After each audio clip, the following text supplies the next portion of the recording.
Les mecs, ils se prennent au sérieux, ils ont un bout de diplôme d'ingénieur. Alors, c'est sûr que... Conrad l'a évoqué, on a fait l'état des lieux et aujourd'hui, on a 24 mots MAEX et vous en avez tous 17. Il y en a 20 qui viennent du travail du sol. Ah ouais, putain, j'ai eu un problème avec l'azote, j'ai eu un blocage. Non, c'est fini ce temps-là. Une vigne, c'est 100 ans ou rien maintenant. Ça, on sait déjà que ça ne marchera pas. Là, vous n'aurez jamais de vigne pour 100 ans. La vigne, c'est une liane qui a coévolué avec les arbres. Donc elle en a besoin. Elle a besoin de cet environnement. Elle est née dans la ripisylve, elle est née auprès des saules, des aulnes, des peupliers, des frênes, des noisetiers, des sureaux.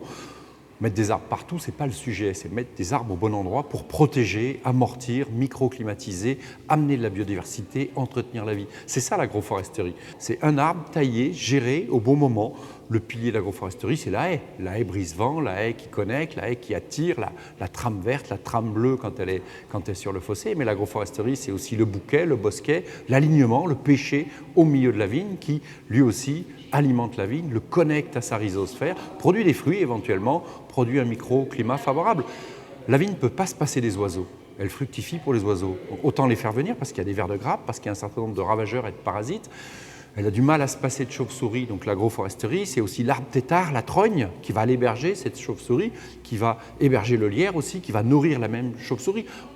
On retombe dans des chaînes alimentaires, dans des chaînes élémentaires, je serais tenté de dire, dans des chaînes de vie où tout le monde coopère, tout le monde cohabite, où on enrichit. Le guano nourrit la vie, nourrit le sol, qui le champignon fait les courses. Le champignon cher à Marc-André Sellos ou Hervé Comes fait les courses pour la vigne. Donc l'agroforesterie, c'est un petit peu tout ça. C'est de permettre de tranquilliser la vigne, de lui donner un environnement favorable.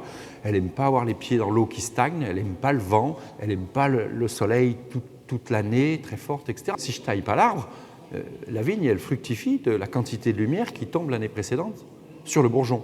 Donc je vais gérer, piloter. C'est 50, 60, 100 arbres à l'hectare, je ne sais pas, ça dépend de l'exposition, ça dépend de la pente, ça dépend de la profondeur du sol, ça dépend des besoins. Les chocs climatiques sont là.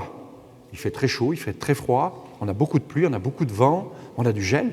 L'arbre est un élément pour prévenir, pour perdurer, pour produire.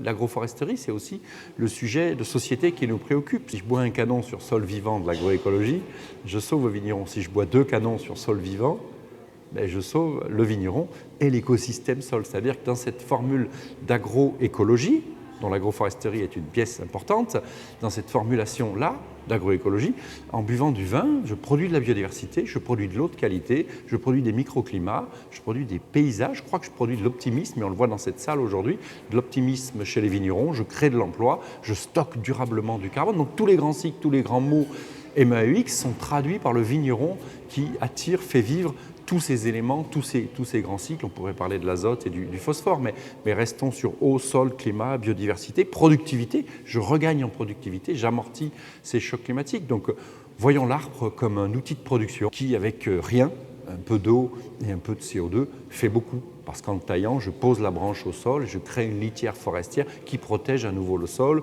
je réhumecte la rhizosphère, je réhumecte ce fameux sol et j'entretiens de la vie le plus possible, j'héberge ces fameuses chauves-souris, ces mésanges, ces vers de terre, les cirfes, etc. Et en conclusion, je parlerai aussi des pollinisateurs, puisque le peuplier, le saule, le frêne et toutes ces plantes campagnes vont évidemment nourrir ces pollinisateurs. Les pollinisateurs vont passer sur la vigne en fleurs et en passant sur la vigne en fleurs vont donner une grappe plus belle et plus régulière. Donc la vigne a aussi besoin des pollinisateurs, même si a priori elle n'a pas besoin d'être pollinisée.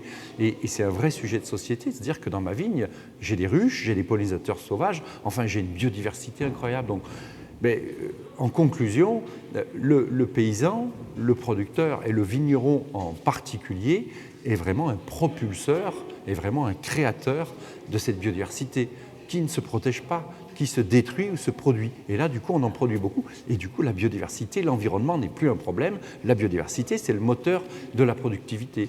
Quand dans ma vigne, ça chante l'oiseau, quand ça frétille l'abeille et quand ça circule la chauve-souris, c'est que tout va bien. Et c'est ce sujet-là qu'on est en train de mettre en perspective pour les vignerons. L'agroforesterie, elle nous préoccupe depuis fort longtemps et on voit bien que c'est sur le terrain que ça se passe et vous êtes tous force de proposition. Cette vigne qui a coévolué avec les arbres, Elle a besoin de cet environnement. Si l'arbre prend 2% de ma surface pour m'éviter 30% de problèmes, mais c'est là qu'on exprime la première agroforesterie, c'est de laisser pousser les frênes, c'est de laisser pousser les aulnes, les saules, les sureaux, parce que là, on travaille avec du végétal, de l'eau et du soleil. Donc ça coûte 3 fois rien. Qu'est-ce qui va se passer? Ah, c'est bon, ça c'est l'outil pour le temps.